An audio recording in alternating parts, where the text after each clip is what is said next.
This is a real thing.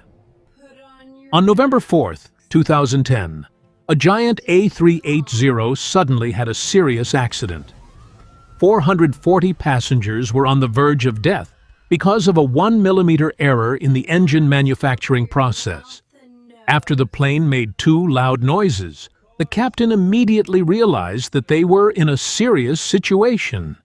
He immediately leveled the climbing plane through autopilot.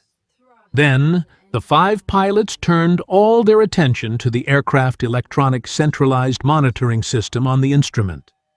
More than 80 warnings of different levels popped up in 20 seconds, with the highest priority warning at the top, all pointing to the number 2 engine.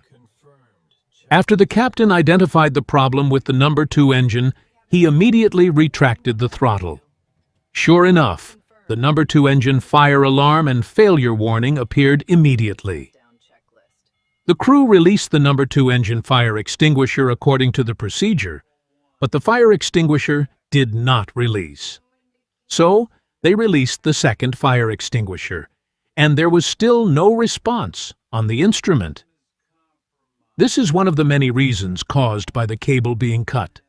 The aircraft's engine fire extinguishing system has a malfunction.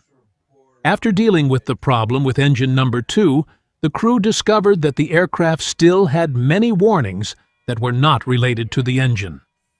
The captain immediately understood the seriousness of the situation, and the co-pilot sent a warning through the radio that was lower than made. After the warning, they had to deal with the remaining 80 or so ECOM messages on the plane. After understanding which systems on the plane had problems through the status page on the instrument, the crew had a major decision to make. In the face of so many faults, should they land the plane first or deal with the faults on the plane first? At this time, the importance of experience was reflected. The captain first tested the autopilot function of the plane and found that the autopilot was intact, so the plane could hover and wait under the control of the autopilot.